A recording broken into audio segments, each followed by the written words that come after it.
Welcome to Feast for the Soul 2026, and it's our 31st day of this 19th feast. That's a lot of numbers, isn't it? 19 years of continuous 40 days. It's extraordinary. And each year we follow the theme of peace in our hearts, peace in the home, peace in the community, very much focused on community engagement. But the extra this year that we've added is harmony. So it's peace, harmony, and compassionate living, and this has been our theme. And today, I'd love to introduce our guest guide, Michael Lindfield, who's following the theme that we have started really from the beginning about the awakened heart. So it works beautifully, deep peace of the awakened heart. So I'll tell you a few words about Michael, and know that if you go onto the Feast for the Soul website, feastforthesoul.org, you can find Michael and all our presenters throughout the whole of the feast. So, Michael's a highly regarded consultant and guide, helping individuals and groups unleash the creativity of the human spirit in response to the urgent need of our times. I think we're all very conscious of that now, aren't we? And the compelling call of the soul to shape a more compassionate and joyful future together. Michael was a resident as a gardener and director of education at the Findhorn Eco Community here in Scotland, in the British Isles. And he's the author of The Dance of Change, an eco-spiritual approach to transformation. He's currently serves as the board president of Meditation Mount in Ojai, California, and is a member of the community of living ethics in Umbria, Italy. So it's with absolute delight that I am saying hi to Michael. Hi, Michael. And I will take myself off spotlight and thoroughly enjoy going into a meditation with you. Thank you. Thank you for being here. Thank you, Sue, and thank you, everyone, and happy Valentine's Day. It's February the 14th, and I just remembered, Sue, when you said I was at Findhorn. I was at Findhorn for 14 years, but I arrived on Valentine's Day. I remember that. It was a gift to myself, like starting a new cycle. I thought, well, when's the right day to arrive? And I thought, well, why not arrive on a heart day? Because that's what I need to cultivate. So I arrived in 1973 on Valentine's Day at the Findhorn community in Scotland. So I just remembered that. Thank you for that prompt. So when we think of Valentine's Day, we always think of the heart. It's the central image that we use to celebrate the gift of love, the love that we share. We will also be focusing on the heart. So I'd like to offer some perspectives that are drawn from various sources on the role of the heart in our lives. This is not comprehensive, it's just a selection of a few, just to get a sense, because the most obvious one is on a physical level. We put our hand on our heart, we can feel the beat. And the beating of our heart ensures that the life-giving blood is circulating around what I call the ecosystem of self. It's the central organ. And if you're thinking of the chakras, it's in the middle between the upper three and the lower three. So it is a very important organ. And if you refer to the Agni Yoga teachings, which is the yoga of synthesis, the yoga of fire, the heart is viewed as a universal organ that each of us has, and it's our gift for connecting with everything. So as Sue says, when we connect heart to heart to heart, we somehow weave a lattice work of community and communion, not just with each other, the brothers and sisters in this human family, but we weave this relationship with all realms on earth, both visible and invisible. And Agni Yoga says we also come into relationship with the distant stars and the whole cosmos as a living entity. And what I love about the Agni Yoga invitation, it says, see with the eyes of the heart and hear with the ears of the heart. Because when we do this, it doesn't get filtered through our mental conditioning. We are registering the sensation of being alive. So it's one thing to see with the physical eyes and hear with the physical ear. But if we start to practice with seeing through the heart and listening with the heart, our relationship with life changes. That's been my experience. So here's another image that comes to mind. The heart, for me, is like a golden chalice. It receives and it registers the outpouring of different dimensions of life in which we are immersed.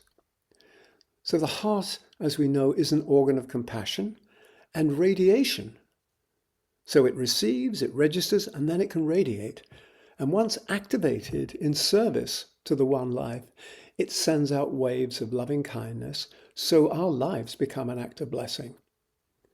So first of all, we have to allow the love in, which means clearing off space for it to enter, and then to build the instrument. As St. Francis says, Lord, make me an instrument of thy peace. So peace is what we're focused on. I also view the heart as an alchemical crucible that can hold all the unredeemed aspects of my life and your life. And when I saturate them with love, they eventually, after many, many challenges and tests, and probably lifetimes, they turn into the gold of wisdom. It's said that the alchemical movement and process of refining the gold of wisdom on earth is the journey from pain and suffering to joy and wisdom. And then I'd like to offer, finally, two analogies from nature, because I have a background in organic gardening. So for me, the heart can be seen as a compost pile in which I can put all my pain, all my suffering. And all of you who have worked with compost piles know that in the beginning, when it starts to cook, it's very sour, it's very sticky, it's very smelly. But over time, as you turn it and work with it, it changes from sour to sweet. And the stickiness then turns into what I have experienced, a fine, dry soil, which then enriches the garden. So once again, it's the pain and suffering transmuted into joy and wisdom. It's the pain of our emotions. Once we understand with compassion the gifts that they've given us, there's a sweetness to it. So rather than being traumatized by an event that happened in my life, I've come to a place where I understand, even though it was painful, look what I've learned from that. And therefore there is a sweetness rather than holding this sour relationship with it. And then finally, for me, the heart is the womb in which the seed containing the bright promise of our collective future is carefully placed so that it can germinate and then make its way into the light of day and then eventually flower. And when the promise of the seed flowers, it reveals the full splendor on the outside of that which we carry on the inside as our dream, the dream of a more peaceful world. So I believe our task on earth is to flower and to liberate the light of love inside each atom of self. And when we do that, it opens up and we experience a deeper dimension of meaning and belonging. And we're told that meaning and belonging are the two basic needs of being human. So meaning and belonging have a very deep call. And once we expand, we then invite in a state of peace. So I want to say a few more words before we go into the meditation. For me, peace is possible and becomes present in our lives when we're able to stand in the deep place of greater meaning and belonging. That's a place where separation dissolves. We see it as an illusion, as a heresy, and unity is realized through the agency of a loving and awakened heart and an enlightened and compassionate mind. So there's no judgment. We are suddenly realizing that love is that which brought everything into being. Love is that which lives inside of us. And how do we call forth that love? And then peace for me is that all-pervading universal presence that wishes to engage with us in the most intimate and personal way in order to be revealed on earth. I believe the cosmos is seeking to come alive through each one of us. I often go back to the Greek philosopher Anaxagoras when he said, everything is contained in everything. And for me, this sort of hints that the macrocosm, the big picture, dwells inside the microcosm of its own self. And we are that incarnated macrocosm in the microcosm of daily life. I want to quote an ancient text from the Mundaka Upanishad. There are many texts that have been handed down through the ages that proclaim the possibility and promise of self-realization and offer us a path to follow so we may achieve liberation and cultivate what we are really seeking, which is this abiding peace. So I'd like to share with you this text. And I'm going to put it on the screen and we can read it together.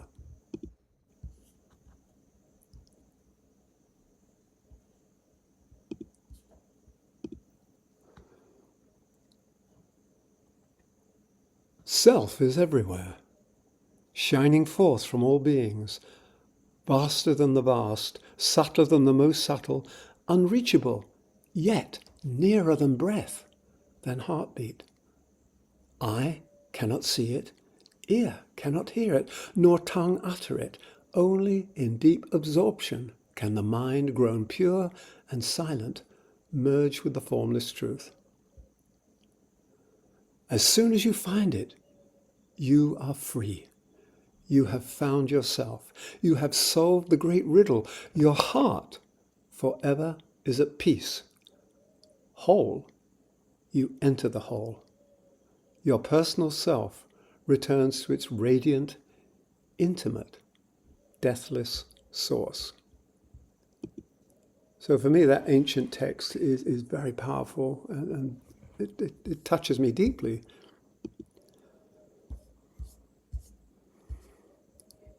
So as I mentioned before, for me, peace is a state of being that occurs when we are in alignment with the presence of our own soul. When we're overlighted by our soul, and when our lives are no longer out of true, they are in alignment. And then they become radiant expressions of this deep inner peace which lives at the heart of the generative mystery that we sometimes call God or the Creator. And this generative mystery gave rise to everything, ourselves and all around us. So that's probably sufficient by way of introduction. I invite us now to enter into a time of meditation together. So make yourselves comfortable and alert. And we bring ourselves present in the here and now.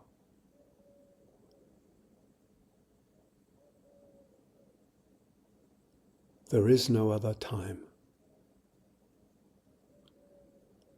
And using a series of gentle breaths, we release any tension that we may be holding in our physical body. We breathe it out. And we breathe in a sense of total relaxation.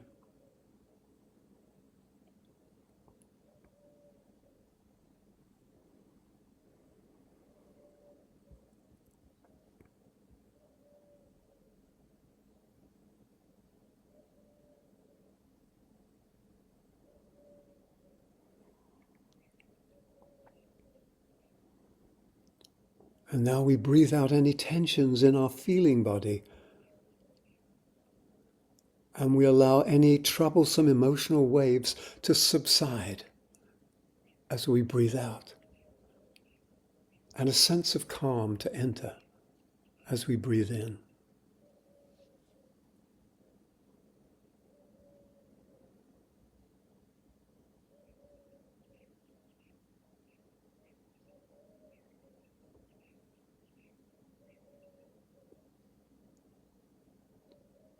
And using the rhythm of the breath We release any extraneous thoughts that may be swirling around in our mind. As we breathe out, allow them to dissolve and fade away. And as we breathe in a sense of serenity and mental poise.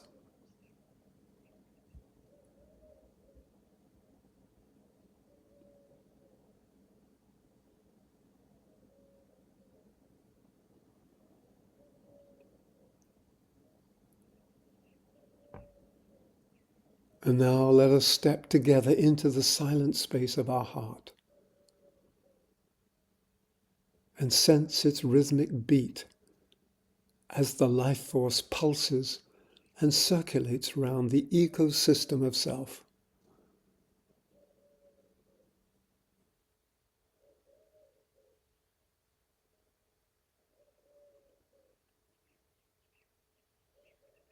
And that in the center of our heart, we become aware of an eternal flame burning. This is the fire of love, the fire that lives within each atom, within each human being, within all of creation.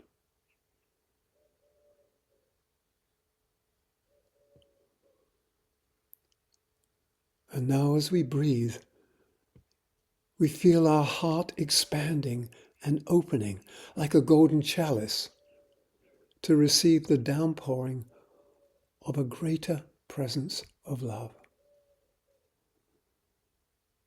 This presence of a greater love continually enfolds our earth. We are held in its embrace day and night. Allow yourself to be bathed in this love.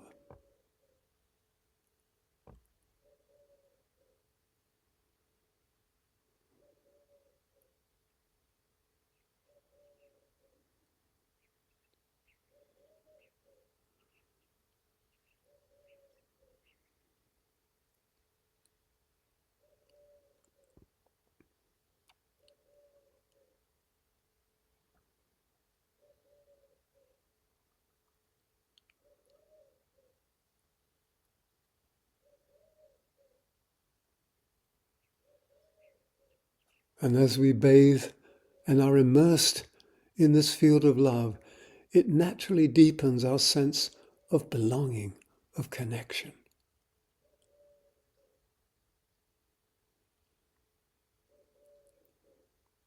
Know that each of us is connected with everything. And as Rumi says, love is the bridge between you and everything.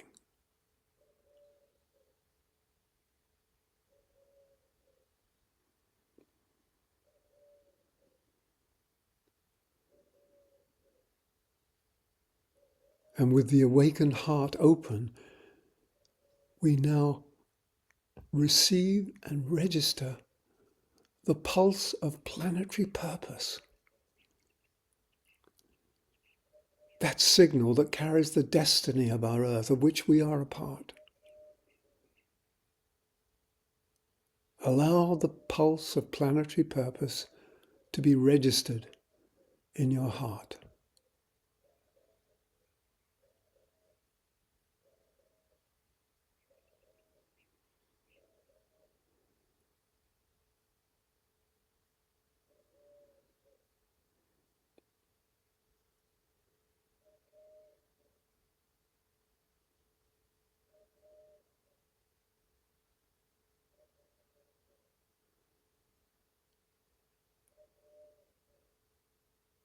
And as that note of purpose resounds through our being, it naturally deepens and increases our sense of meaning, why we are alive.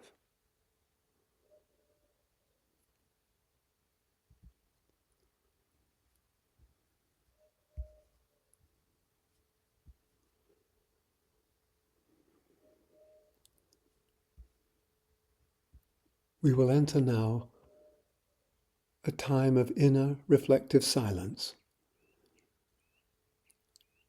And inside this silent space, we will invite the spirit of peace to enter and to fill our awakened heart with its profound presence.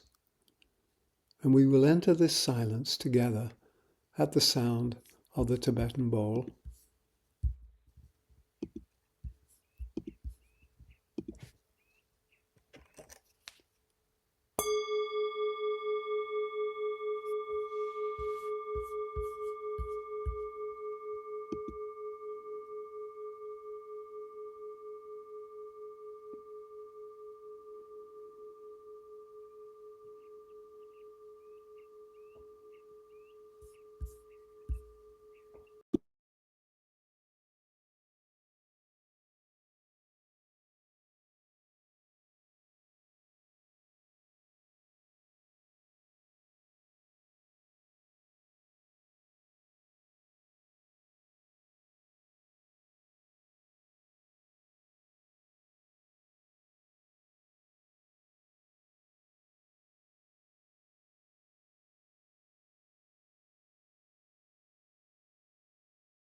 And coming out of the silence, we continue to reflect on the mystery and majesty of life.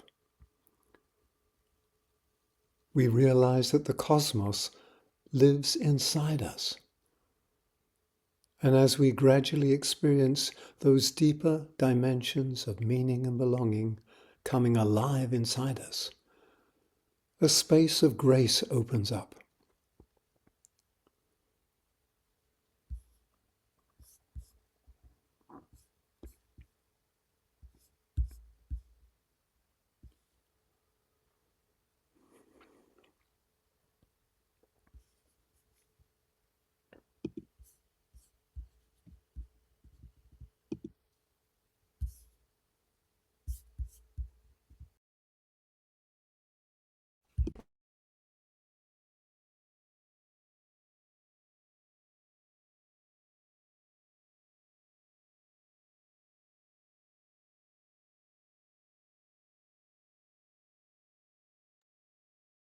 Michael, you're on mute.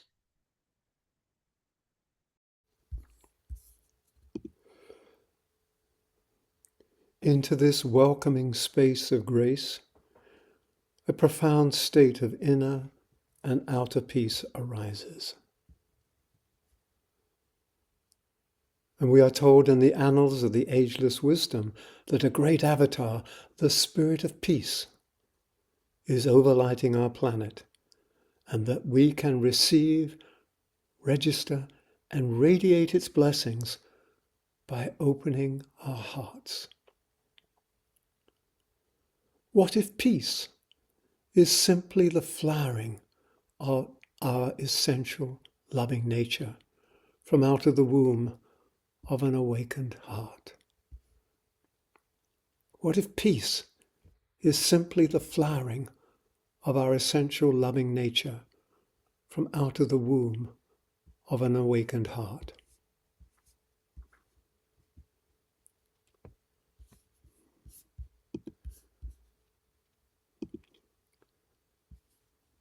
So let's close with a Celtic benediction that's been adapted.